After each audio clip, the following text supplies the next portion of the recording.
Hello everyone, welcome back to the channel. In this video, I'm going to create a quick in-depth overview about these two platforms, which is ProtonVPN and StrongVPN. So to get started with a quick overview, ProtonVPN is a privacy-first VPN developed by the team behind the Proton Mail.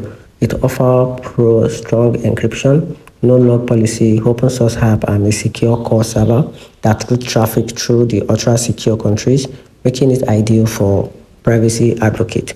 Then talking about StrongVPN on the other side, focus on a fast, reliable connection and ease of use with support for streaming and torrenting. While it provides a solid security and WireGuard protocol support, it doesn't offer the same depth of privacy or transparency features as ProtonVPN. Then talking about what these two VPN are best at, talking about the ProtonVPN is best for users who prioritize privacy, security, and advanced VPN features.